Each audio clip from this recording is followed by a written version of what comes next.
Today's guest is Justin Thompson, a dynamic author, brand builder, and host based in Fort Worth, Texas, whose work thrives at the intersection of theology, intentional living, and cultural commentary. With a reputation for taking profound ideas and distilling them into practical everyday wisdom, Just Jay, as he calls himself, invites us to rethink how we approach life, faith, and purpose.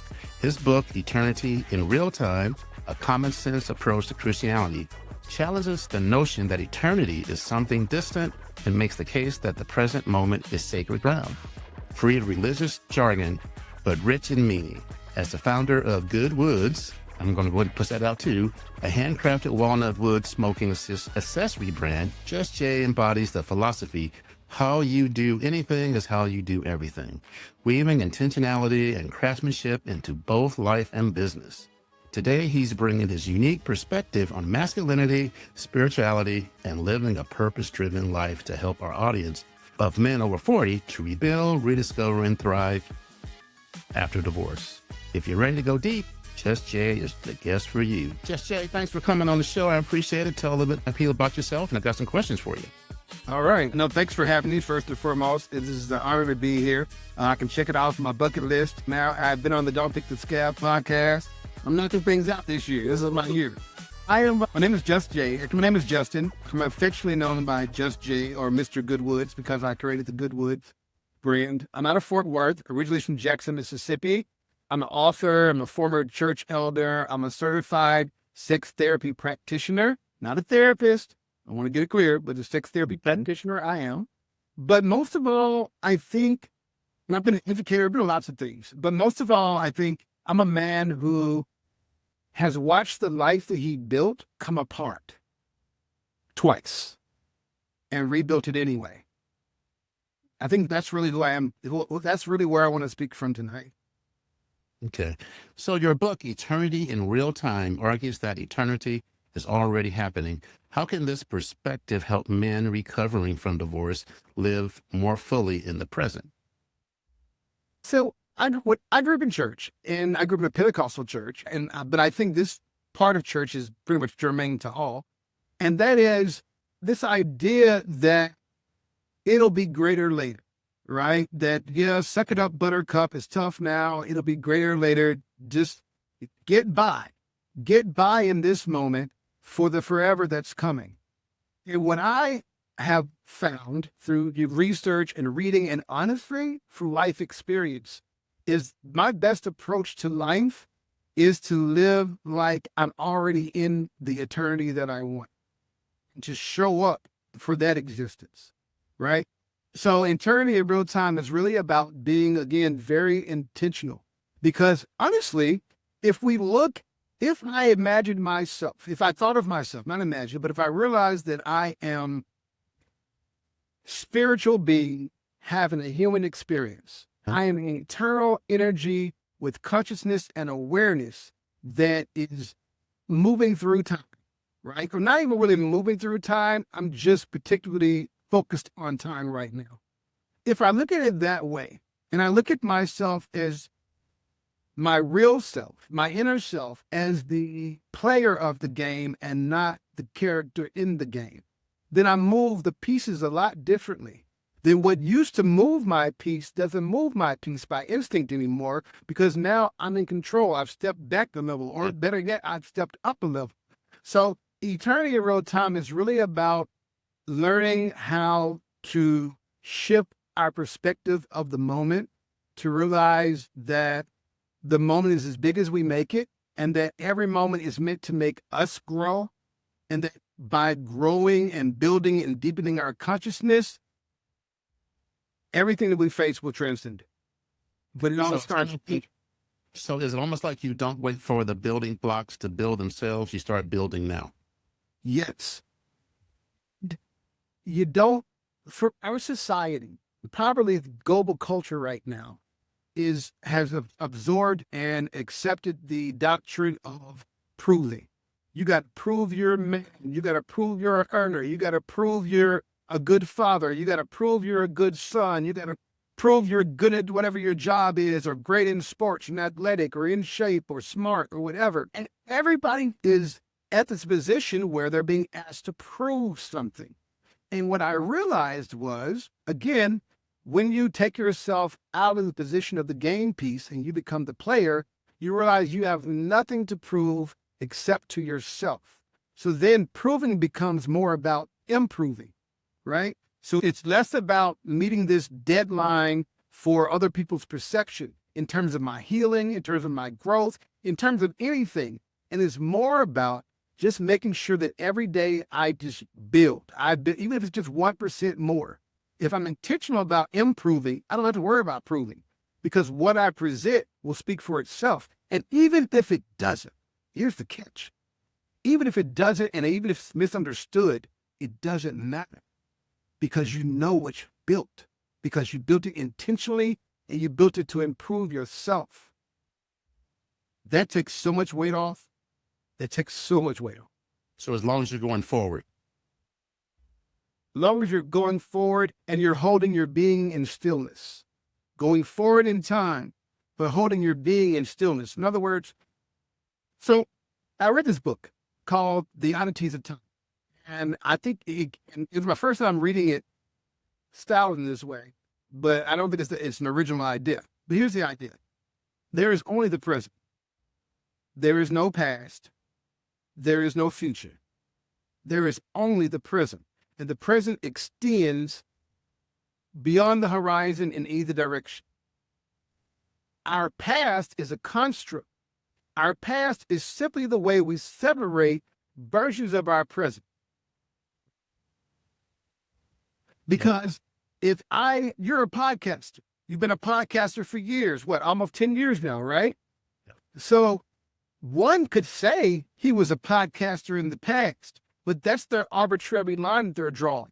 To be true that you are yet still a podcaster, in probable fact, you are probably always a podcaster even before you started podcasting, right? So when we're looking at defining ourselves, a lot of times we define ourselves in these very short temporal frames. Who are we today? Who are we this year? Who are we the last 10 months, the last whatever? But when we realize that the future never comes because it always shows up as the present, and the past is just the present that we try to separate ourselves from, which is fine. Everybody's able to draw distinctions and change their story and flip the page wherever they want to. That's no problem. But once you understand that, you realize that really it's only present. That's all we have. That's all that we're in. So if I can master myself in the present, everything else as you said, just keeps moving. It just keeps going. But there's a stillness to it. There's a knowing where you are. I'm going to get this last anecdote. I don't know if it's a good one or not, but it's what came to my mind. I don't like getting shots. I don't like it. I get them. I take them. I don't like them. I don't know who does.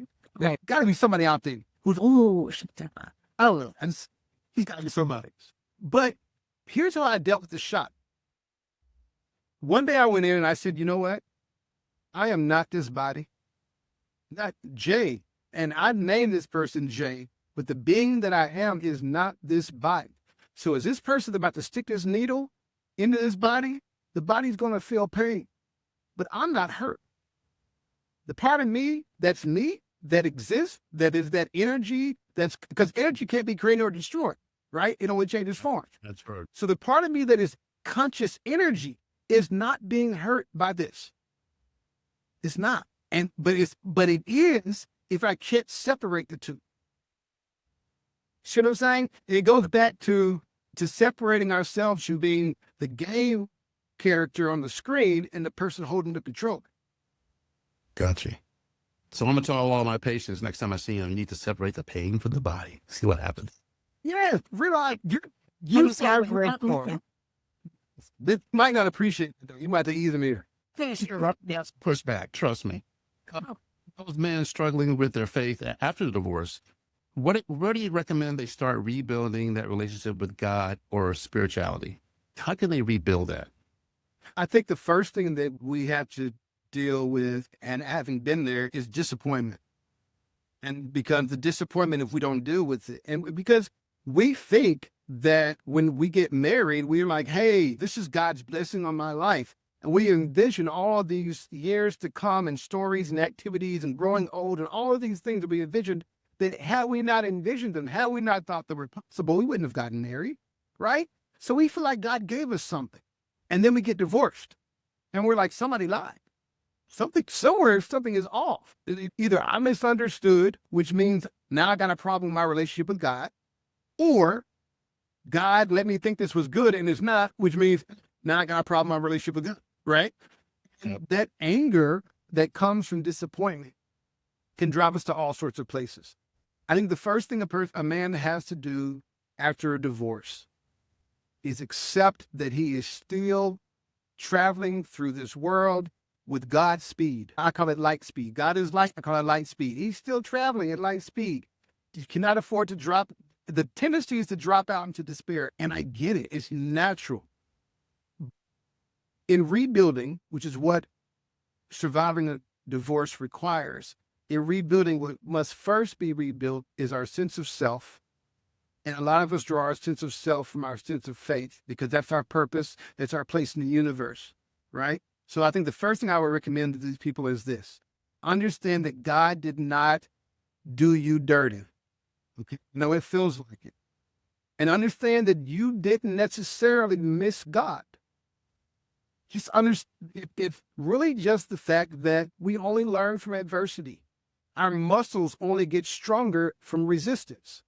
So some stuff is going to happen. And this moment that you're in is necessary to birth you to this other person, because you can't be who you were before the marriage. I could not be who I was before my marriage, after my divorce. I couldn't. And I couldn't be who I was in the marriage after the divorce, right? I couldn't at the time, because in the marriage, I had been performative. Because I was trying to perform being a good husband. I was trying to perform being a good stepfather. I was trying to perform all these things. And then when we get a divorce, men think, does that mean that my performance was bad? I underperformed. I'm this, I'm that. I blamed myself at the time. And I was right to blame myself, if I'm going to be honest. I'm not saying the listeners should blame themselves, but I was right to blame myself, because I had just been performing. I had been focused on proving, and I had not been focused on improving. And if I had been focused on improving, then when that marriage ended, I could have taken everything that I built in myself, because I knew it needed to be there, and I could have moved forward with it. But everything that I created, trying to keep this marriage together, trying to keep this home together, all that stuff feels like it's shattered. And I think it all comes from the difference between proving versus improving. So can you relate that to a question like, how does intentional living differ from simply being productive? What is this distinction so important for men over 40? Yeah, we got a saying in education that we got a couple of sayings, actually, a lot of sayings. One of them is activity is not achievement, right? When men are grieving the loss of their marriage, the loss of a future that they really had invested in, right? And their resources and their time and their love, right? When they're grieving that, there is the part missing, and there is an emptiness, and there's a desire to fill it with activity. Fill it with another girl, fill it with a car, fill it with a new job, fill it with a house. There's an immense instinct to fill the void, right? And my counseling to people with that is, if you don't fill the void with yourself, you're just creating an opportunity for another void. So when we're talking about building intentionally versus just keeping busy, if I'm doing what everybody else wants me to do, that will keep me busy, right? And we can find purpose in that, man. We like to be needed. I've often said women want to be wanted, men want to be needed, and it's just us. So of course there's purpose in that. Who you're building for and what you're building and why, who you're building for and why you're building is more important than what you're building. So there is that desire to get out there and just start making stuff. I got to tell you, after my divorce, I was like, I'm going to show her. I'm going to live my best life. The best revenge is success. So watch me, guys, watch me. Dirt off my shoulders. But even that was misguided. Right? because unless I was building something that I really wanted for me, then I was still stuck in that same story that had already ended. And I'm still pouring into a relationship that's not there. So I do think there's a real difference between intentional living and intentional building and just being active. We all want to build something. We all want to contribute to the world. We all want to leave our mark in some way. But what I'm really trying to shift the focus toward is if we build internally first, it will show us what to build externally, right? If we start dealing with our need, and I think you're a great example. You came through a similar situation of divorce. You went through groups and the therapy, and you were like, oh, you know what? I can do this. I can help people through this. And you started helping people. And so from that hurt, from that tragedy, you built intentionally. And I believe, you can tell me if I'm wrong, but I believe what you found was that by building intentionally, the gains are internal. Some gains are external. Yeah, you can make some money, you can get some clout, you can do whatever, but there's nothing that replaces the wholeness you feel when you're building something from the inside out. When you're building something that you said, you know what, I recognize the world needs this because I needed this at some point. And you start building that, then it becomes a labor of love. Then you're not just keeping busy. Now you're building with intention. And that makes all the difference to me. I think it makes a difference to them too. Yeah, the one thing I didn't tell you, we were doing the pre-interview, that when I was a facilitator, every time I facilitated, I learned something. Every single time. And it was like, aha. Yeah, so giving back and learning sometimes happen at the same time. How can the concept of masculinity be redefined for men who feel broken or lost after a divorce? It's funny. I was talking to a friend of mine today. Somehow the poem If by Rudyard Kipling came up. I'm not going to recite it, but I pledged to fraternity when I was in college and they made us learn it.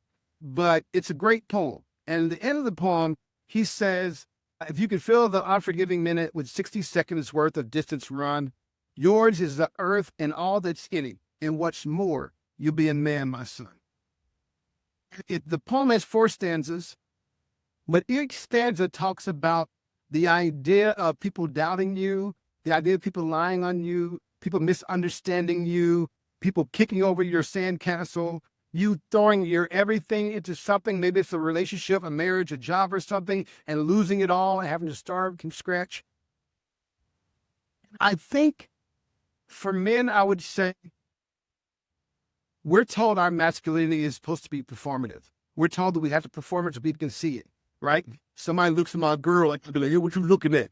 Or somebody step in my shoe, I'm going to rip him up off me. Or if I don't take no disrespect. And we have all these things that we do externally to project our masculinity, right? But honestly, I think the essence of masculinity is building with direction and purpose. And this is a very simple analogy to this. And so forgive me, guys, if I'm going just too basic on this. But if you look at the symbol for a female, it's a circle with a little cross underneath, right? And there's all this energy, but it's not going anywhere. It's in the cycle. It just goes back and forth in the same pattern. That's why we have the same conversations with women all the time. We'd be like, did we just talk about this last week? I thought we already put this to bed. And she'd be like, I still feel some kind of way. And it just, there it goes, right? But with men, the sign for a man is that same circle, that same energy source, that same core, but it has an arrow. It has direction. After a divorce, the reclamation of your manhood is not performative. The reclamation of your manhood is going back to building the man. You, the man. What do you need? What was the need that led for? I'm going to tell you what I asked myself, right? Because I mentioned this earlier before we started recording. Before my marriage, I remember telling someone I was having problems with my wife, and she was not treating me the way I wanted to be treated, or loving me like I wanted to be loved, and this and that. And they said, basically what they said was, the problem was my stroke, right? They was like, man, if you was laying it right, you know what I'm saying? Now, and that minimizes and trivializes all the other things that go into the breakdown of a relationship. While sex can be important, I don't think that's what killed this particular relationship for me. I said all that to say, in that my masculinity, or at least the ego side of my masculinity, is challenged when someone says that. You know what I mean? It guess I don't have a magic stick, and everybody else who's still married got one. I must be whatever. And so I would encourage everyone to not try to paint over what's going on. Don't try to gloss over it. Don't try to push past it. That grief that you're feeling from the loss of the relationship, that grief means something. And it doesn't mean that we're soft. It doesn't mean that we're weak. It doesn't mean that she got over on us. It doesn't mean that we can't go on. It doesn't mean that it doesn't necessarily even mean, although it could mean, that we loved more than they loved. What the grief means is that we actually did love. It means you really did try. It means you were really in it. You were really committed. And that's not something to be ashamed of. That's something to be proud of, because what happens after you show up is the other person's problem. But showing up, that's our problem. And again, I'm still saying, not performatively, but showing up intentionally with who we are creating ourselves to be. Every moment, our decisions, our responses. And that means looking at what's not there and looking at what's hurting and not turning a blind eye to it, not glossing over it and saying, why? Why is this such a big part of me? What is it that I need? What was I needing that made me go to this person who didn't seem to have my best interest in heart, if that's the case, right? So we want to brush past grief. It's uncomfortable. It's messy. We don't want to talk to our guy friends about it. They think it's a pity party. Or they're like, man, you sprung with that girl. That girl's still good. And so there aren't often a lot of places where men can actually share and process their grief and mine it. M-I-N-E, mine it. Because there's something valuable in it, right? All emotions, and I'll say this, all emotions are energy in motion. They're fuel. There are no bad emotions. I know people are like, what about hate? What about anger? What about that? There are no bad emotions because they are fuel, because they tell us that something about what's going on, something about the system that we're in doesn't fit the systems that we built on the inside. Now we can take that fuel and we can burn the whole thing down. We can burn ourselves down, our jobs down, our families down. It's gasoline. You can put it in the car, pour it out and light a match, right? It's going to do what it does. It's for us to understand the properties and the nature of it and then put it where it's most useful in our lives. I say, yes, grief has purpose. Then let's switch gears. Let's talk about co-parenting. That's one of my favorite topics. My co-parenting, my kids are grown now, 30s, but back when they were teenagers and middle school, my co-parenting situation was horrible. And for me to get through that, I had to change my mindset that I love my kids more than I hated my ex. Okay. Well, that was simple, man, but it got me through. It's deep. No, what are some of the ways, other than that, what are some of the ways my men out there can switch that and try to be a better co-parent, even though it's tough out there? It's funny. First, I'm going to say, I don't know that I'm going to give the answer, and I'm going to go ahead and go on a record now saying I definitely know I don't have all of them. But I can tell you what I've experienced, and I can tell you what I've seen. In my current home, I share this home with my wife. I've shared it at one point. There's my wife and all of the children from her first marriage, 3 children, and some grandkids. And my 2 kids from my first marriage, my wife that passed, and my wife's ex-husband. You let that sit. You let that sit for a second. And him being here, and they'd been divorced for at least 12 years, probably. At least 12 years. They've been divorced. He lived here when I first moved to town, and then he left, and he came back. I think he might have left and came back again. Anyway, he's here now. And I said all that to say, we are all parenting in this house. And what I found with parenting in a blended family, particularly when there are other parents around, like I could see if there wasn't a father, right? When their father is there, and in my case, he's very present. I think I have an extreme case of the father being present and the kid blobs, of the ex-husband / father being present. And what I've found is it's a village. It's a village, and you're there to impart something that only you can impart.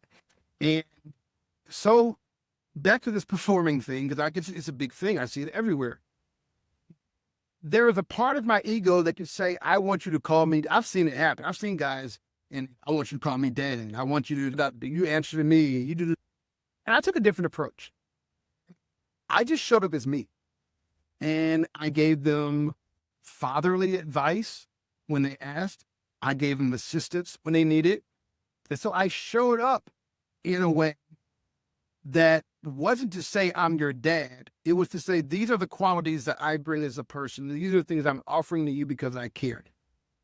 Now, what I found is people will love you for the relationship, not for the title, right? In co-parenting, there's so much to co-parenting, right? Because even in this scenario, my wife and I have very different parenting style. Very different parenting style. She never got a spanking as a kid. She never believed in spankings, right? I got whooping every Monday for my entire 6th grade year. So I do believe in spankings at a certain point in time. Not to believe that they sundown, which is wild when it's pointless, but we have some very big differences in parenting. But more than discipline, what shapes a child more than discipline is the bond you create, right? It is the meeting of the needs. It's the love that you show by just kind of seeing them. And honestly, there's a reason why you have more than one parent if you're lucky. Because everybody's going to see something different. And that perspective that you have, even if your wife doesn't see it, even if your cousins and your mama and nobody else sees it, that perspective that you have is valuable. And you can impart something to that child that nobody else would have been able to impart. So I guess what I'm saying is co-parenting is all about getting in where you fit in. And getting in where you fit in isn't a fight for turf. It's not a fight for what goes along with your title. Getting in where you fit in is saying, here's what I bring as a person to my relationships. Here's what I'm bringing in my relationship to you. And that more than anything will create the bonds. I've had the step-kids tell me, I love you. And I didn't have to pump them for it. I had them give me bonus dad t-shirts or Father's Day gifts, if and when anybody remembers Father's Day. So it's possible. And it's possible by not trying to work yourself into the spot, but just trying to project just you. Eric, and what you have is valuable. Just project you. So you talk about craft everything, rush nothing. How can this mindset help men build their lives intentionally? So I was always in the search for love. I have been a hopeless romantic, I think, since I was like 6 years old. I remember this girl at my church. I got her a flower, to tell her she wanted to be my girlfriend. The flower died. I thought it was a sign. I used to think, even as a kid, I was like, what if my soulmate is somewhere across the world? I passed them one day on the street. I'm supposed to speak and I don't. And that's right. And so while that's probably an extreme case that just happened in my own life, in my own psyche, I think we all start out envisioning what we want to build, envisioning the end that we want to see. And I think we start grabbing pieces that look like it, right? And we start snatching things into our world and into our life. We're like, oh, this has a smack of that. That's going to look like that. This would work there. And we spend so much time accumulating the things that we don't develop the ability to hold it all together. A different analogy would be in math, addition and multiplication are cumulative. 3 times 4 is the same as 4 times 3.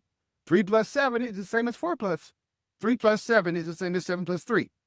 But subtraction, there's a very particular order to it, right? Correct. So as we go about assembling our lives, we can add things to our life at any point, the things that are supposed to be there. We can add them earlier on, we can add them later. But when we have to subtract, the things that we have to remove, that removal has to be timed properly.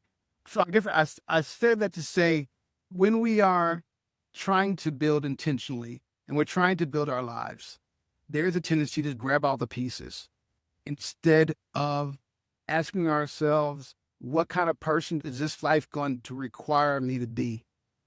And then to cultivating that person, right? And not to get, I wanted to do the whole Bible verse of seek ye first the kingdom of God and all these things to be added, but I did do it. Anyway, well, look at this. I was going to say, you will find that if we are building the kind of man that we want to be, not the one we want to perform, the one that we really are. We're dealing with our issues, our fears, ego, all that other stuff. If we're building that, then we start attracting the things that that kind of man deserves. We start attracting the things that go with that kind of energy, that kind of lifestyle. This is going to sound, again, probably like a not good analogy, but I do analogies all the time in metaphors. I don't know if you've ever noticed. Some really attractive people have a hard time keeping a girlfriend. They can get girlfriends all around. I had a cousin like that. No offense, my cousin. Sorry, I'm going to talk about you. We're not going to call your name. She'd be okay. But I had a cousin like that. He was a handsome fella, like Rico Suave. He had half Puerto Rican, half black, curly hair. He came down to Mississippi, was snatching all the girls, couldn't keep none of them. And the reason he couldn't keep them was because of his looks.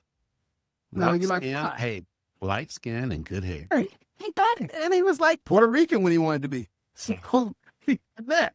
He had look exotic to him. But his looks never required him to develop the personality that would carry a relationship. So he didn't have to work at it.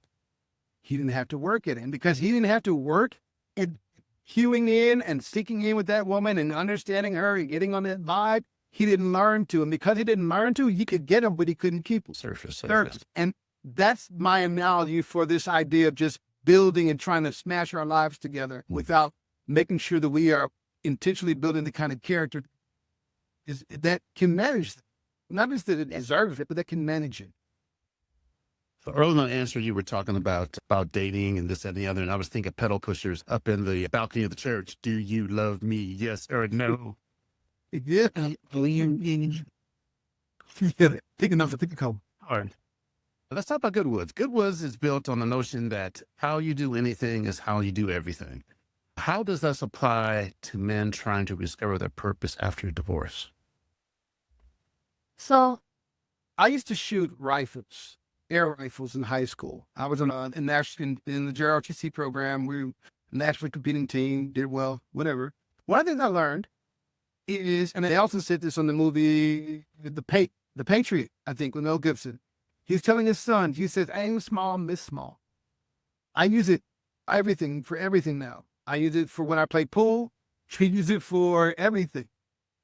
The gist behind aim small, miss small is we all have these great sweeping goals that we want in our lives for our love life, for how we want to be esteemed by our peers. We have all of these sweeping goals that and we push toward them, but it leaves our energy diffused, right? Think of light, right? There's light all around me right now, but because the light's not concentrated, it's very powerless. I do feel some heat, but imagine the heat if it was focused. So what I speak of in terms of this is the focus. Not say, oh, I want to be rich. Say, I'd like to be financially sound so I can blank. That's a whole different proposition. Being wealthy is a big old dart man. Being wealthy because there's a purpose you want to accomplish, because there's something you want to achieve, gives you a bullseye. And it's a lot easier to come close to that bullseye when you're throwing at the bullseye and not just aiming at the board. So everything that we do, whatever we practice, becomes our character. So I practice being methodical and intentional and circumspect, then it starts kicking in like motor memory, like muscle memory, right? It's just habit. Our brains are little computers, are always picking up habits. Some we want, some we don't want. And so when I say that whatever you do, you want to do it well, you want to do it intentionally, and what I mean, I say it to say, make no moves that don't have purpose. Make no moves because you feel like you haven't moved in a while and you've got to do something. Sometimes doing something is doing nothing and just sitting with your thoughts, just sitting with your feelings and just allowing yourself to process and play back stuff, right? Sometimes we blow through these levels of grief after a divorce so fast that we miss the point. We miss what it was we were really looking for in a mate.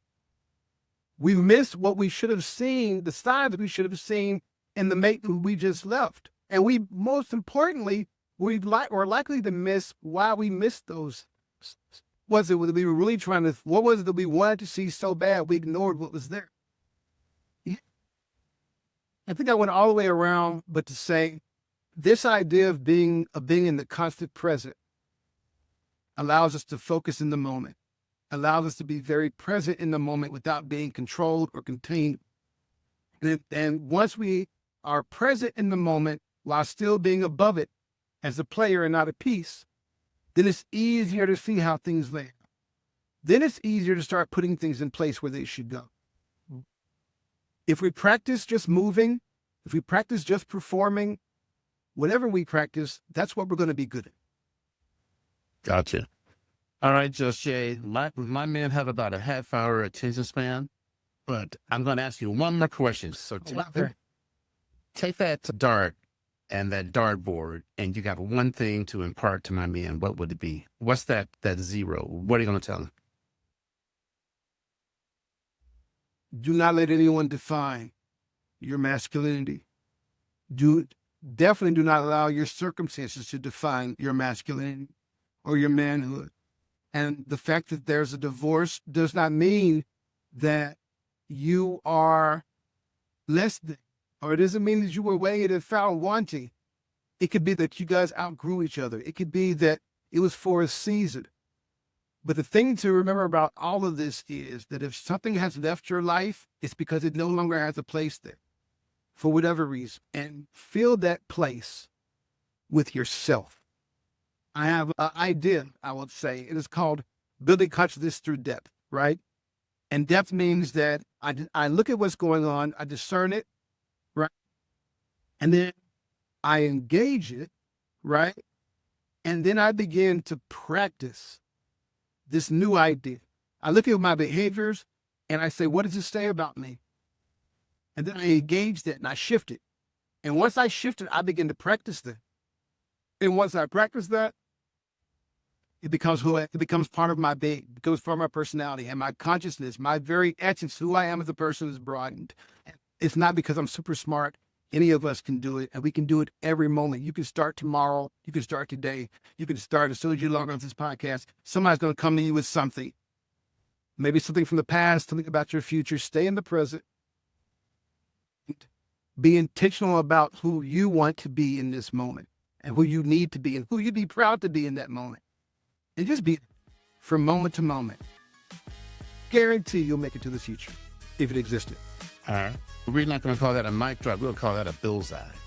There you go. Where can my men find you on the internet?